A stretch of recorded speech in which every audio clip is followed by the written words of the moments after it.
வணக்கம் நண்பர்களே, நான் Manikandan. This is Mani's travels with hope. இது மாதிரி தொடர்ந்து பல வீடியோக்கள் வரப்போது. அதுக்கு நீங்கள் செய்ய வேண்டியது எல்லாம் நம்ம சேனலை சப்ஸ்கிரைப் பண்ணி ஆதரவு கொடுக்க வேண்டியது மட்டும்தான்.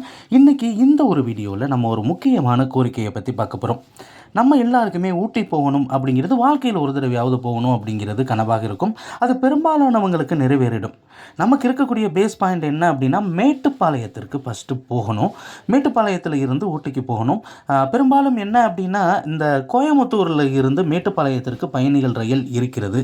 ஆனால் மற்ற பகுதிகளில் இருந்து பயணிகள் ரயில் இருக்கா அப்படின்னு கேட்டால் இல்லை.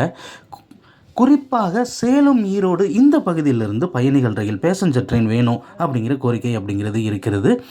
இப்போது சென்னையிலிருந்து நீலகிரி எக்ஸ்பிரஸ் இரவு நேரத்தில் வருது. அது மட்டும் இல்லாமல் தூத்துக்குடியிலிருந்தும் மேட்டுப்பாளையத்திற்கு ரயில்கள் இயக்கப்படுது. திருநெல்வேலியிலிருந்தும் மேட்டுப்பாளையத்துக்கு ரயில்கள் இயக்கப்படுது.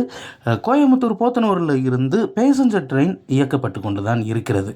ஆனால் இப்போது நம்ம ட்ரெயினை பிடிக்கணும்னா அதாவது கோயம்புத்தூர் போய் அங்கேருந்து மாறி இன்னொரு ட்ரெயினில் போக வேண்டிய அவசியம் அப்படிங்கிறது இருக்கிறது. இதை தவிர்ப்பதற்காக தினசரி சேலத்தில் இருந்து பயணிகள் ரயில் அப்படிங்கிறது இயக்கப்பட வேண்டும், மேட்டுப்பாளையம் வரைக்கும் இயக்கப்பட வேண்டும் அப்படிங்கிற கோரிக்கை ரொம்ப நாளாகவே இருந்துக்கிட்டு இருக்குது. இதெல்லாம் என்னுடைய கோரிக்கை அப்படிங்கிறதெல்லாம் கிடையாதுங்க. அந்த பகுதியினுடைய மக்களினுடைய கோரிக்கை. நம்ம அந்த மக்களை சந்தித்து பேசும்போது அவங்க சொல்லக்கூடிய அந்த கோரிக்கையை தான் நம்மளும் வீடியோவாக கொடுத்துக்கிட்டு இருக்கோம்.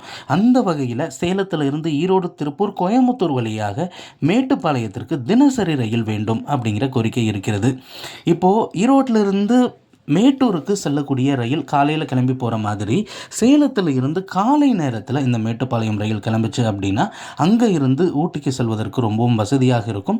அதே மாதிரி சுற்றுலா முடிச்சுட்டு திரும்ப நம்ம மேட்டுப்பாளையம் வந்துட்டோம் அப்படின்னாலும் அந்த டயத்துக்கு அப்புறம், மலை ரயில் வந்த டயத்துக்கு அப்புறம் இந்த ரயில் மீண்டும் சேலம் நோக்கி கிளம்பினால் சொந்த ஊர் செல்பவர்களுக்கு ரொம்பவும் பயனுள்ளதாக இருக்கும் அப்படின்னு எதிர்பார்ப்பு அப்படிங்கிறது சேலம் மக்களிடையே இருக்கிறது.